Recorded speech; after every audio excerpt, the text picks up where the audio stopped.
Dental Fuel, the podcast that focuses on what no one else is talking about: mistakes. The dental world is full of before and afters, and no one is talking about the middle. Dental Fuel brings you the unspoken in between. Dental Fuel is brought to you by Ignite DDS Coaching, empowering dentists to build self-determined futures. Together, we're shaping the next generation of leaders in dentistry. Money, money, money.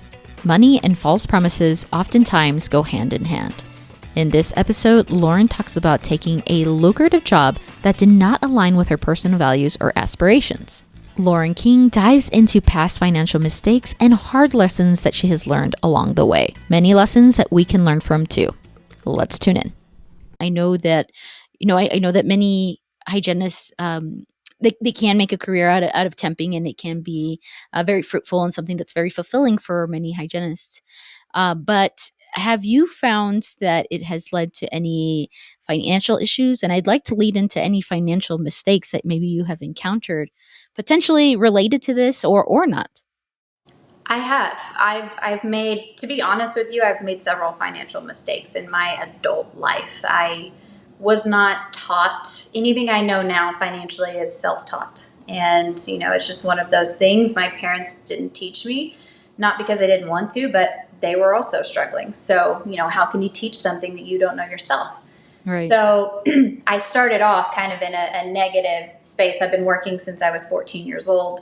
So I've been in this battle for a long time, but I would say in my professional life, what I would consider a monumental financial mistake is taking a job because of the salary, knowing that it's not in alignment with who you are or where your values are or what your journey is supposed to be.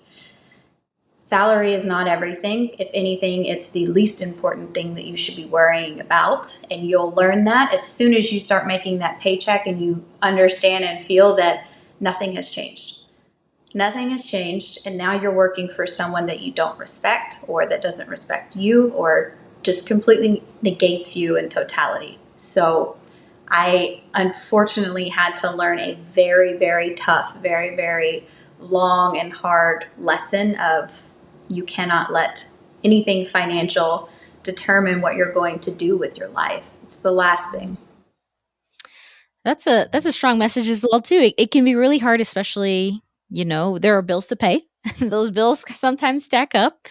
And even in a bad setting, there can be a pretty penny set forth in front of you, and it can be hard to walk away. What would your message be to our listeners who may be in a similar situation where, hey, they're making a good buck, but for their mental health, maybe it's not the right place for them? One of the biggest lessons I learned in that specific scenario was have an attorney look at everything. Everything. If you are signing an offer letter, an attorney needs to look over it. I don't care if they're the best attorney or the worst attorney, get an attorney's eyes on it. Make sure you are not signing your life over, your intellectual property over. I don't think people realize, because we're just not taught. No one taught me any of that. You're literally signing over your entire being in some of those offer letters. And all I could see were the zeros and how I had finally, stepped into this role and all of these things, and none of that mattered. So one of my biggest pieces of advice is please have someone look over that offer letter for you. Do your research on the people that you are going to be working for. Dig deeper than just Googling them. Do actual research. See their negative sides, see their positive sides. If it sounds too good to be true, the age-old saying is it probably is too good to be true. Nothing is that good. But do your research. Have someone advocate for you, just as you should advocate for yourself. But there are some things in business, especially in the dental industry, that we just don't know. No one ever teaches us, even clinically. There's offer letters that you can sign clinically where you literally become their property in terms of they can say and do whatever they want with your time, with your intellectual property. They can say you can't go work for anyone else, even if you need the money. Always do your due diligence and always have someone do it for you as well, just to cover yourself. Yes, absolutely. Having a lawyer on hand, or, at least somebody who's trained to have some eyes on legal documents is really important because, like you said, you are signing almost almost your life away, right? And Literally. when it comes to non-competes, that can really come and bite you in the butt if you decide to leave the practice and you want to live in the area and now you can't find another job. That can be very challenging. Are non-competes fairly popular for dental hygienists as well? So if you are not clinically, I wouldn't say. I haven't run into that myself, at least, but on a more business level, or I'm typically what I'm hired for is an education position, like a director of education or director of business development or something like that. Absolutely. You are 100% usually going to be asked to sign a non-compete if you split ways.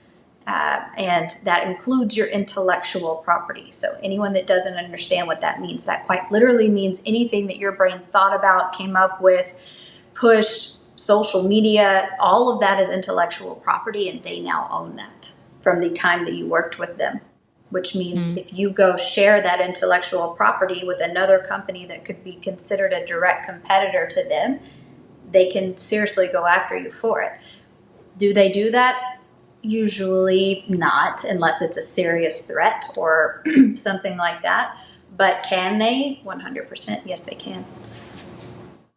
Loren, I know that your practice setting is just a little bit different. You're kind of on your own, doing your own thing, being a girl boss, which is very, very cool. From a financial perspective, for those who are listening and are curious if maybe this is an option for them, would you say that it has been rewarding for you?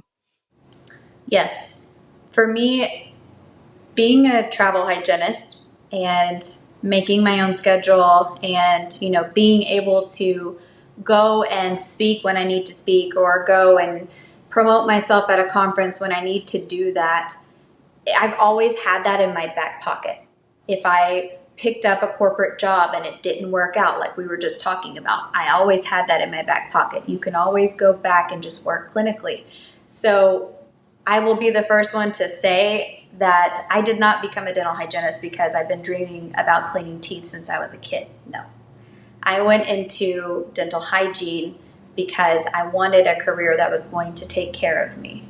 And that was a fail-safe because, like I said, I grew up, not having that. And so to me, it was the most important thing. It actually took me 2 times to get into dental hygiene school. I freaking hate standardized testing. Oh, I'm right there with you. I hear you. I hate it. Just no. Ask me to go do something with my hands. Don't ask me to do math. My brain is like, no, absolutely not. But, it was one of those things. I went into it because I knew that it was always going to be there. I knew that it was always going to be needed. And bonus was we make really good money. So I would say that it's absolutely rewarded me in a clinical capacity. From a speaker's capacity, I wish someone would have told me when I first started speaking 5 years ago how much money it was going to cost me to get to where I am now, all this time later, and I'm just now in the last year and a half getting paid. So it took like 3 years at least of me going to conferences, of me going to study clubs, of me just showing up in any capacity, getting my name out there and basically begging to speak or offering to speak for free for at least 3 years before even anything came out of it financially. So one thing I would say to anyone wanting to start a career in speaking is it is absolutely rewarding. It's another one of those things. It's the one job I would do for free, and you will for a while. And if you love it and this is your passion, your journey, whatever it is, you won't stop. You will be insatiable, you will be obsessed, but it takes a lot. It's a lot of investment up front. It's a lot. It really is. Yeah, I've heard that from other speakers on, it may seem very lucrative, but it is a lot of hard work. On the back end and preparing and traveling. And you're right. You got to kind of put your time in. And oftentimes you will do a lot of free gigs per se before you start getting paid. And that's okay. Cause I'm sure now you're being sought out. Yes. Now, it's a different story, and I'm getting more inbound than I am having to do outbound. This is year 5. So, it's like, thank goodness. But just, I would also say though, if it is your passion and it is, you know that you're being called to do this or whatever it is, don't stop. Figure out a way to do it. If you're, not making that much money clinically and you're in an office, just a solo office or anything like that, maybe consider going to being a travel hygienist or something, because you do need that flexibility and volatility of it's constantly changing. I've been called 2 weeks before a conference that a speaker is sick or they just can't make it for whatever reason. Hey, can you come speak? Yeah, I gotta go. Now I have to cancel all my shifts. Does that suck? Yes, but it's part of the job. It is that volatile. Ready to take the next step in your journey? Book an intro call with Ignite DDS Coaching today and level up your future in dentistry. What an episode.